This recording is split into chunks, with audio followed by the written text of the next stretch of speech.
और फिर बात आई कि राहुल गांधी ने पूछा योगी जी मेरा नाम क्या होगा, आपने कहा तुम पप्पू पप्पू ही जिसके भारत में आस्था नहीं, वो भारत में क्यों रहेगा? वो चाहे ना रास्ता वहां का, नापे वहां का, जान को जाना है, क्यों भारत में बोझ बनोगे? जो लोग राम भक्तों पर गोली चलाते हैं, जो लोग राम को काल्पनिक मानते हैं, इतिहास साक्षी है, जिसने भी राम का विरोध किया उसकी दुर्गति जरूर हुई है। एकदम इनकी दुर्गति तय है। अपनी दुर्गति के लिए নমস্কার। যোগী আদিত্যনাথ হচ্ছে সিএম হচ্ছে উত্তরপ্রদেশের, রাইট? অ্যান্ড স্পেশালি তার আয়ত্ত রয়েছে হচ্ছে অযোধ্যা, অ্যান্ড সেখানে হচ্ছে আমাদের শ্রীরাম রয়েছে। সবাই জোরসে বলো জয় শ্রীরাম। আর এরকম সিএম বারবার দরকার, যেমন নরেন্দ্র মোদী সরকার বারবার দরকার, অ্যান্ড সিএম হচ্ছে আদিত্য জি বারবার তাকেও দরকার। তো অযোধ্যাবাসী অনেক লাকি, আর টোটাল ইন্ডিয়া লাকি, বিকজ হচ্ছে নরেন্দ্র মোদী এবং হচ্ছে আদিত্যনাথ মতো এমন লিডার তারা পেয়েছে seriously. And guys all credit goes to India TV. Please visit and subscribe YouTube channel. तो चलिए शुरू करी, लेट्स स्टार्ट एंड वीडियो शुरू करने से पहले if you near please subscribe my YouTube channel guys, and সবাই जोर से बोलो जय Shri Ram. Let's start it. Last तक देखो भाई, होने जा रहा है मेरा हिंदी देश का सबसे बड़ा मुकदमा आपकी because I'm अदालत from Bangladesh, Rajat guys. Sharma के साथ।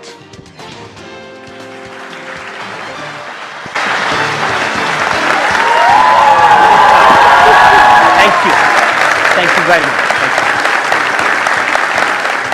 तो आइए शुरू करते हैं आपकी अदालत में आज का मुकदमा। आज हमारे मेहमान हैं एक ऐसी शख्सियत जो शासक भी हैं, सन्यासी भी हैं, जो फ्लावर भी हैं और फायर भी हैं, जो फूल भी हैं और चिंगारी भी हैं, जिनके बारे में लोग कहते हैं एक हाथ में माला दूसरे में भाला। आप समझ गए होंगे। प्लीज वेलकम उत्तर प्रदेश के मुख्यमंत्री योगी आदित्यनाथ।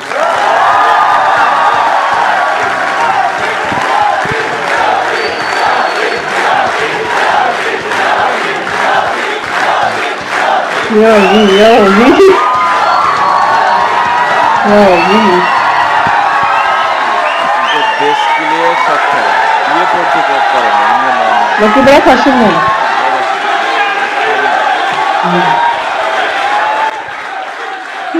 आपका ये जोश बना रहे, मैं आमंत्रित कर रहा हूं आपकी अदालत में हमारे आज के जज को।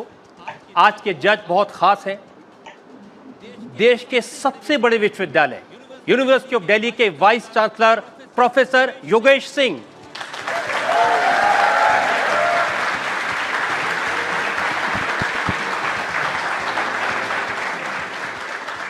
अदालत की कार्यवाही शुरू की जाए।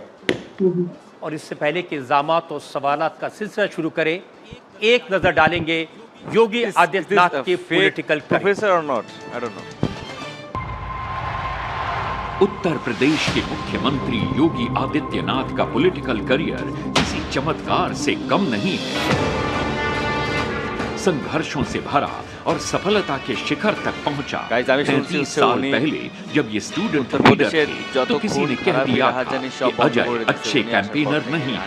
आज योगी आदित्यनाथ बीजेपी के स्टार कैंपेनर हैं। देश में कोरोना का संकट आया, देश में कोई आपदा आई, राहुल गांधी सबसे पहले देश छोड़ करके भागे। हर जगह इनकी सभाओं की डिमांड होती है। जब योगी आदित्यनाथ राम मंदिर के आंदोलन में शामिल हुए तब लोग कहते थे मंदिर वहीं बनाएंगे पर तारीख नहीं बताएंगे।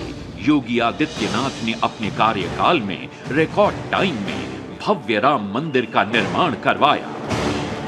जय श्री राम। प्लीज जय बोलो, जय श्री राम प्लीज। हिंदू हो तो प्लीज जय श्री राम बोलिए। मंदिर वही बना है जहां बनाने का संकल्प लिया था। जब योगी आदित्यनाथ गोरक्षपीठ के पीठाधीश्वर बने तो लोग कहते थे कि ये मठ कैसे चलाएंगे, लेकिन योगी आदित्यनाथ ने गोरखपुर के मठ को एक शक्ति पुंज बना दिया। जब योगी आदित्यनाथ पहली बार लोकसभा का चुनाव लड़े तो कहा गया कि ये अच्छे वक्ता नहीं, लेकिन अब योगी आदित्यनाथ की ओजस्वी भाषण सुनने के लिए लोग इंतजार करते हैं। 10 मार्च के बाद ये पूरी गर्मी शांत करवा देंगे। गुड मॉर्निंग 2014 में जब केंद्र में नरेंद्र मोदी की सरकार बनी तो योगी आदित्यनाथ लोकसभा के मेंबर थे और इन्हें मंत्री नहीं बनाया गया, तो लोगों ने कहा कि योगी को साइडलाइन कर दिया। लेकिन योगी ने यूपी के असेंबली इलेक्शन में जबरदस्त कैंपेन की और 2017 में नरेंद्र मोदी ने योगी को उत्तर प्रदेश का मुख्यमंत्री बना दिया। आदित्यनाथ योगी,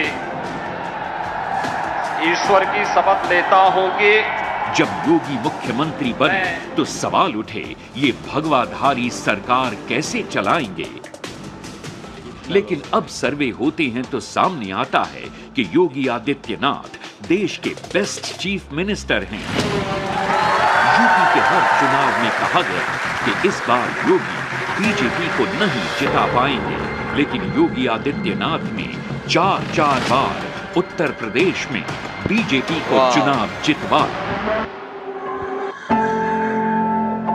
कई बार योगी की केंद्रीय नेतृत्व से अनबन की खबरें आईं, लेकिन प्रधानमंत्री मोदी ने योगी के कंधे पर हाथ रखा और यूपी प्लस योगी का नारा दिया। यूपी प्लस योगी बहुत है उपयोगी। बहुत है अपने भाषण में जब मोदी ने योगी की प्रशंसा की तो सारी अटकलें काफूर हो गईं। योगी जी भी वैसे और मोदी जी भी ऐसे। ये मोदी योगी खप क्यों रहा है? हमारे तो बच्चे हैं नहीं, हम खप रहे हैं आपके बच्चों के लिए। सनातन के प्रतीक, शक्ति के उपासक उत्तर प्रदेश के मुख्यमंत्री योगी आदित्यनाथ आपकी अदालत में अपनी पैरवी खुद करेंगे।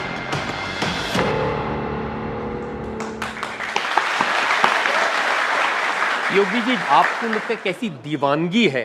कुछ तो यहीं दिखाई दे रही है और कुछ मुझे रिसर्च में दिखाई दी। 1-2 उदाहरण देना चाहता हूँ।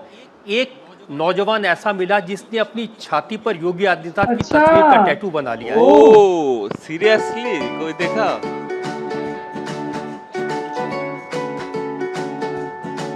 क्या बात है? और एक नौजवान ऐसा मिला जिसने अपने हाथ पर योगी आदित्यनाथ का टैटू बनाया। Oh my God, शेर बहुत प्यार। এটা আসল ভালোবাসা। This is called মানে true love। Wow। और कुछ लोगों ने आपको नाम दिया है बुलडोजर बाबा। और लोगों ने अपने हाथ पर बुलडोजर के टैटू बनाए हैं। बुलडोजर बाबा, वाह क्या बात है। ऐसी दीवानगी बहुत कम देखने को मिलती है। एकदम राइट साहब। और सबसे इंटरेस्टिंग बात, आपने एक बार कहा अकबरपुर में अभी कि जगह का नाम लेने में मुझे संकोच होता है, तो सोशल मीडिया पर सब लोगों के नाम बदलने लगे। जैसे प्रियंका गांधी ने आपको फ़ोन किया कि मेरा नाम क्या होगा, आपने कहा तुम 4 साल में एक बार आती हो इसलिए तुम्हारा नाम 29 फरवरी। ओ भाई। आमिर खान ने फ़ोन किया तो कहा तुम्हारा नाम अमर खन्ना होगा। और जैकलीन फर्नांडिस का नाम Janki Devi. Janki Devi, oh nice name, seriously I love. Obama का नाम सुदामा।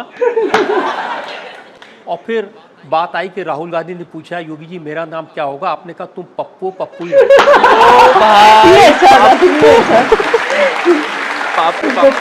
रहोगे। लेकिन ये तो मजाक की बात है। सच्चाई में आपकी एक तस्वीर आई जिसमें आपने तेंदुए के बच्चे को उठाया और उन दोनों बच्चों के नाम रखे चंडी और भवानी। चड्डी? वो तस्वीर भी मैंने जांगिया। शेर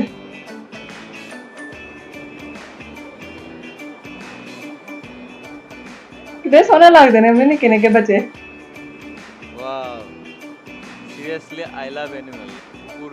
और जब रवि किशन जी जो गोरखपुर के पार्लियामेंट मेंबर हैं वो आपकी अदालत में आए तो उन्होंने आपके बारे में कहा, उन्होंने कहा जली को आग कहते हैं, बुझी को राख कहते हैं और राख से जो बारूद बने उसे योगी आदित्यनाथ।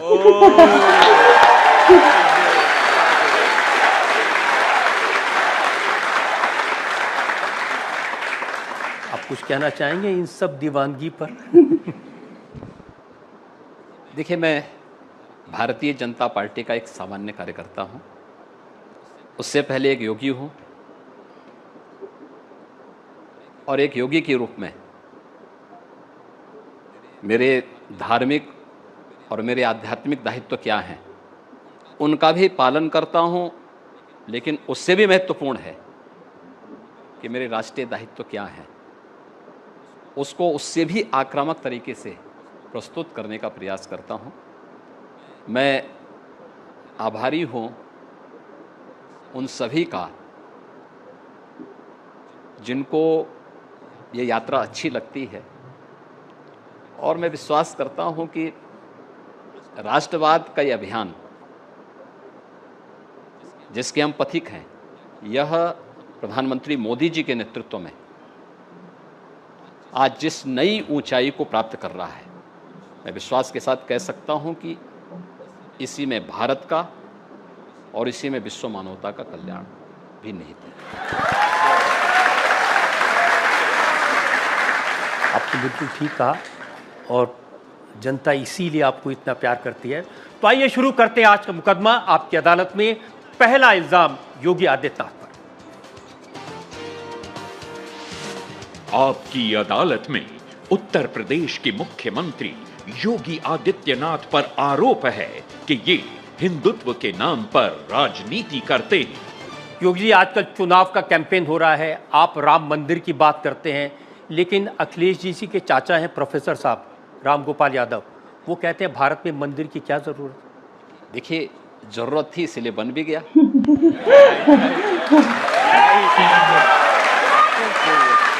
मेरा ये मानना है, भारत के इतिहास की सबसे महत्वपूर्ण और अभूतपूर्व, हर भारतवासी को अभिभूत और आनंदित करने वाली घटना है अयोध्या में श्री राम जन्मभूमि पर मर्यादा पुरुषोत्तम श्री राम प्रभु श्री राम का भव्य मंदिर का निर्माण। आप देख रहे होंगे अयोध्या के अंदर लाखों की संख्या में श्रद्धालु प्रतिदिन आ रहे हैं, आज भी आ रहे हैं। इतनी भीषण गर्मी है तब भी लोग आ रहे हैं। अयोध्या की, आज की अयोध्या को और आज से 10 वर्ष पहले की अयोध्या को देख करके कोई आता है तो वह पहचान नहीं पाता है कि सचमुच ये सही बात है, उन्होंने बदले इतना दिया है। मैं देख रहा था पूरे देश के अंदर जो अंदर से जो भी श्रद्धालु वहां आए थे, कोई जमीन चूम रहा है, कोई पिलर को चूम रहा है, उनके आंखों में आंसू थे। तो मैंने कुछ लोगों से पूछा, मैंने कहा आखिर आप इतने भावुक क्यों हो जा रहे हैं? उन्होंने कहा साहब, जिस कार्य को देखने के लिए हमारी कई पीढ़ियां तरस गई, 500 वर्षों के उस लंबे इंतजार को मोदी जी ने समाप्त करवा दिया। अयोध्या में जो कार्य अयोध्या के लिए और दुनिया के लिए असंभव था, उसको मोदी जी ने संभव बना दिया। और ये हमारे लिए नहीं, बल्कि इस लोक के साथ साथ परलोक को भी जवाब देने का एक अवसर हमारे पास हो चुका है कि हाँ, हमने अयोध्या में राम मंदिर के निर्माण शिलान्यास को भी देखा, राम मंदिर के निर्माण को भी देखा, और रामलला को 500 वर्षों के बाद होली और जन्मोत्सव मनाने का अवसर भी अपनी जन्मभूमि पर प्राप्त हुआ है। यह मोदी जी के कारण संभव हो पाया है। प्रोफेसर साहब कहते हैं बेकार का मंदिर। मैं वही आ रहा हूं ना। समाजवादी पार्टी के बारे में हर व्यक्ति जानता है, ये वही पार्टी है जिसके समय में अयोध्या में राम जन्मभूमि पर आतंकी हमला हुआ था,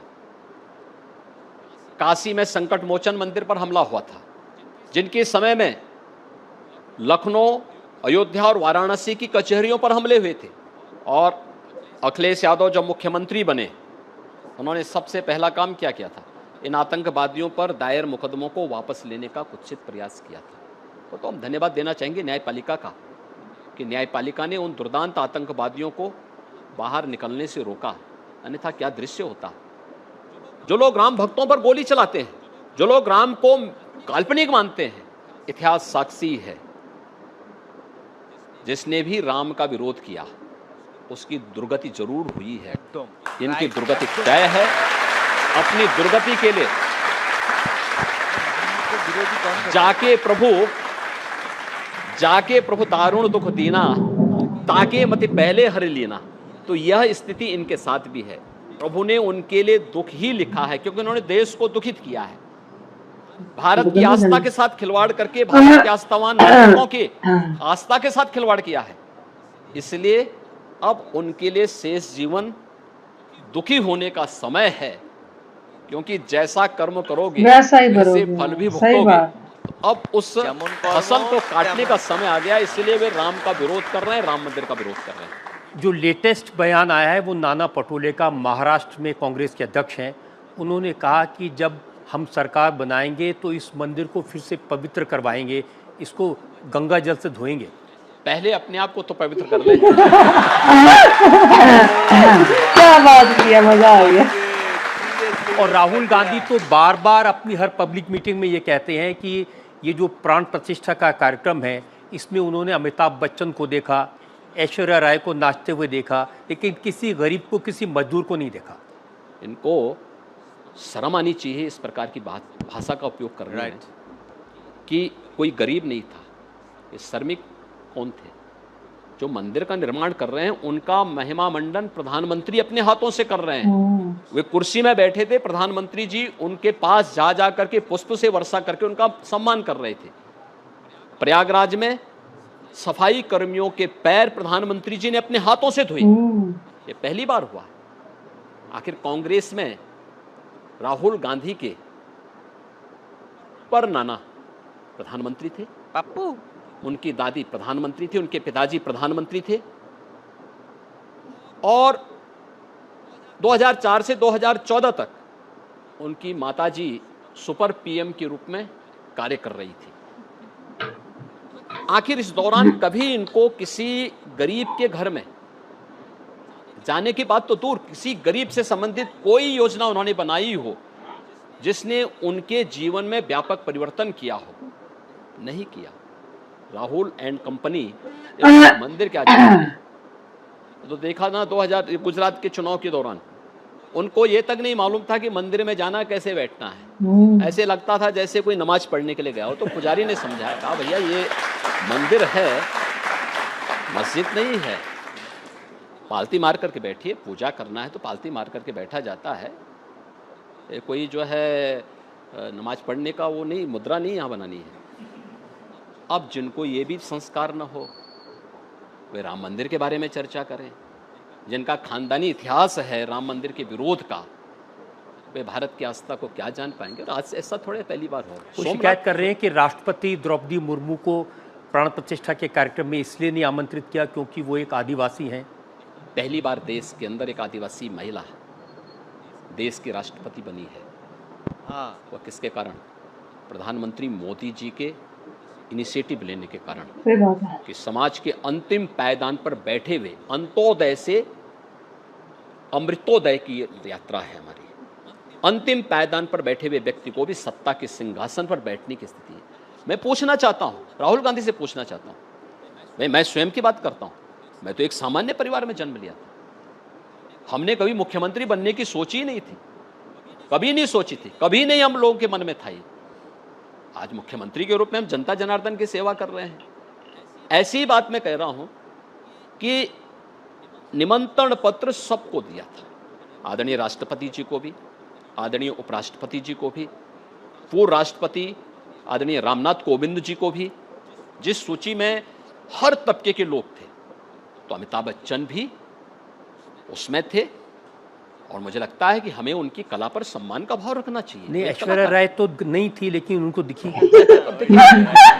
उनकी दृष्टि ही वैसी है, दृष्टि दोष इसी को कहते हैं। दृष्टि दोष ऐसे हैं। अगर ऐश्वर्या राय जी भी रहती तो अच्छी बात होती। बोलो भाई, आखिर वो भारत की नागरिक है, उनको आने का अधिकार है।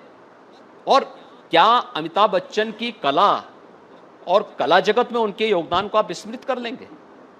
और अगर विस्मृत कर रहे हैं तो क्यों कांग्रेस ने उन्हें चुनाव लड़ाया था प्रयागराज से? बहुत बड़े खड़े करते हैं। योगी जी, बहुत सारे लोग राम मंदिर की चर्चा करते हैं। अब खड़गे जी एक दिन कह रहे थे अपने कैंडिडेट से, तुम शिव हो, तुम्हें राम से लड़ना, तुम हरा सकते हो। देखिए, भारत की परंपरा में, सनातन धर्म की परंपरा में राम और शिव एक दूसरे राइट राइट भगवान राम ने रामचरितमानस में स्वयं ही इस बात को कहा है कि शिवद्रोही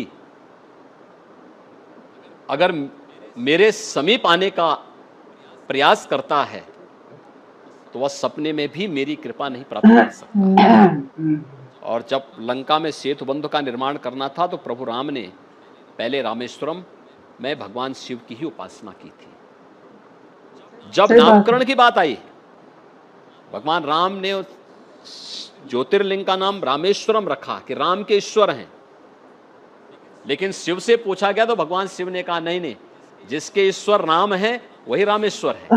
देखो दोनों एक दूसरे को सम्मान दे रहे हैं। एकदम ये भारत की परंपरा है। हाँ। कांग्रेस ने बांटने की राजनीति हमेशा की है। पहले देश को बांटा, इसके बाद क्षेत्र और भाषा के आधार पर देश को बांटने का कुत्सित प्रयास किया। अब सोचिए 1947 में देश का विभाजन इन्होंने कराया। उस समय बाबा साहब अंबेडकर रहे हो या बहुत सारे ऐसे महापुरुष थे जिन्होंने कहा कि भी देखो देश का बंटवारा नहीं होना चाहिए और करना है तो पॉपुलेशन ही बदल दो जी। पर जिसकी भारत में आस्था नहीं, वो भारत में क्यों रहेगा? वो जाए ना, रास्ता वहां का, नापे वहां का, जहां उनको जाना है। क्यों भारत में बोझ बनोगे? क्षेत्रफल दिया, ज्यादा दिया गया, आबादी कम गई। ज्यादा क्षेत्रफल मिलने और भारत की बहुत अच्छी उपजाऊ भूमि वहां जाने के बावजूद guys, this is very long video, at least 30 to 42 minutes হবে। তো আমি ভিডিও পার্ট পার্ট করে রিয়াকশন দেবো। তো এই পর্যন্ত দেখছো কে অবশ্যই কমেন্ট করে জানাও। আর প্লিজ যদি হিন্দু হও তো প্লিজ বলো জয় শ্রীরাম, প্লিজ রাইট ইন জয় শ্রীরাম। ওকে, আমার তো বহুত আচ্ছা লাগা। আর স্পেশালি যোগী আদিত্যনাথ আর নরেন্দ্র মোদী আমার খুব দুইজন ব্যক্তি আমার খুব পছন্দের ব্যক্তি। কারণ হচ্ছে ইন্ডিয়া ডেভেলপিং থেকে শুরু করে অল এভরিথিং যে যতটা দেখতে পারতেছো এখন হচ্ছে, বিশেষ করে আমি বাংলাদেশি, আমি দেখতে পারতেছি তাদের দুজনের বদৌলতে কিন্তু দেশটা দিন আর দিন ডেভেলপ হচ্ছে, রাইট। চন্দ্রায়ন 3 চাঁদে গেছে, এছাড়া অগ্নি, আরও অনেক অনেক অনেক নতুন নতুন মানে জিনিস আবিষ্কার হয়েছে ইন্ডিয়ায় শুধু নরেন্দ্র মোদীর জন্য। সো অনেক ভালো লাগছে। আর তোমার কেমন লাগছে অবশ্যই কমেন্ট করে জানাও। আর নতুন প্লিজ চ্যানেলটা সাবস্ক্রাইব করো, আর সাবস্ক্রাইব করো আমার সেকেন্ড ব্লগ, সেখানে লিঙ্ক রয়েছে, প্লিজ যাও একটু ভিজিট করো। ওকে, সো নমস্কার, জয় শ্রীরাম, হর হর মহাদেব। দেখা হচ্ছে নতুন কোনো ভিডিওতে। ভালো থাকো বস, লাভ ইউ, বাই।